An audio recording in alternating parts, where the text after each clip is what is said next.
Mon père ne commençait jamais les vendanges avant le 20 septembre. Aujourd'hui, quand le 5 septembre on n'a pas commencé, on se dit mais qu'est-ce qui se passe? Regardez le cahier de vendange, là où on note les dates de vendange, le début, de fin de vendange.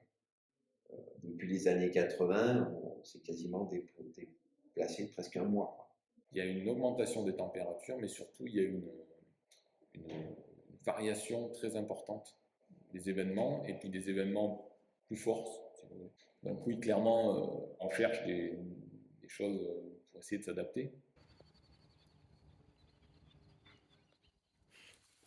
On réfléchit au niveau du syndicat, c'est un des rôles de l'interprofession, du syndicat aussi, de réfléchir à des variétés moins sensibles et aux maladies et aux déficits hydriques, quoi. En fait, c'est comme les tests OGM sont interdits en France, donc on fait des croisements et on regarde après dans les croisements s'il y a les gènes. On a croisé du muscat et des cépages résistants aux maladies. Et puis après, on resélectionne ceux qui vont être résistants et qui vont avoir les arômes de muscat. Ça, pour l'instant, c'est pas encore disponible. C'est vraiment en cours de se faire. Dans l'appellation, c'est des cas particuliers qui ont planté des vignes résistantes. L'année dernière, par exemple, c'était une année très compliquée en termes de maladies. Comme nous, on a fait en moyenne entre 10 et 12 traitements dans la saison, et lui, il a fait qu'un. Du coup, on voit que ça marche.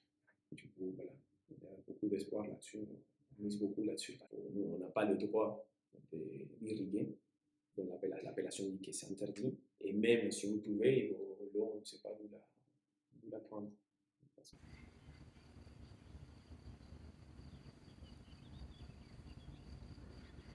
Donc, en gros, on aura comme levier l'altitude. Parce que plus on monte, moins on va avoir de température.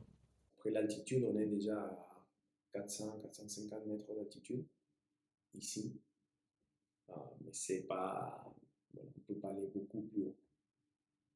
Aller en altitude, c'est presque impraticable.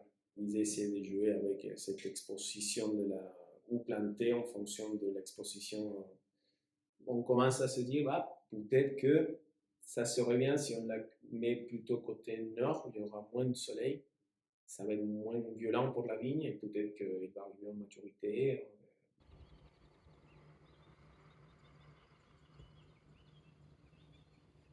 Là, aujourd'hui, moi, j'essaye de mettre en place, par exemple, des sortes de paillages qui vont en fait éviter que le soleil touche, enfin, que le sol soit au soleil. Le sol est à l'ombre, et le fait d'être à l'ombre, en fait, vous allez avoir beaucoup moins la température va être beaucoup moins élevée et donc beaucoup moins d'évaporation. Mais en gros, quand il fait 40 dans l'atmosphère, un sol nu, il est à 45 ou 48. Et si vous avez un paillage, vous allez être à 30. En plus, comme on a des événements beaucoup plus compliqués, beaucoup plus forts, quand il y a des orages, on a des orages de dingue où ça emporte toute la terre. Donc le fait d'avoir de l'herbe, on va retenir la terre. Et puis les racines en fait des plantes, c'est comme des petits canaux et l'eau suit les petits canaux. Donc elle descend plus dans le sol. Le problème, c'est que l'herbe, c'est un concurrent de la vigne. L'herbe a besoin d'eau pour vivre aussi. Donc voilà, ça dépend. Il n'y a rien qui est facile parce que sinon tout le monde le ferait.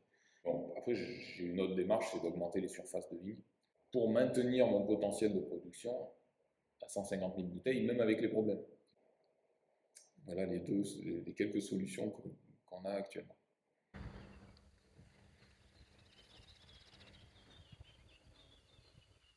En 1983, on ne parlait pas trop de réchauffement climatique, on ne parlait pas trop d'altitude, on ne parlait pas trop d'exposition nord. Aujourd'hui, on se rend compte qu'il y a quand même aussi des sujets de réchauffement climatique qu'il faut intégrer aussi dans nos AOC. Parce qu'on a la vocation à plutôt rester dans notre secteur, à ne pas migrer dans le nord. Hein. Je veux bien qu'il y ait des vignes en Belgique, en Angleterre, voilà, mais nous on vit ici, on est dans notre territoire. Donc l'idée c'est de pouvoir s'adapter.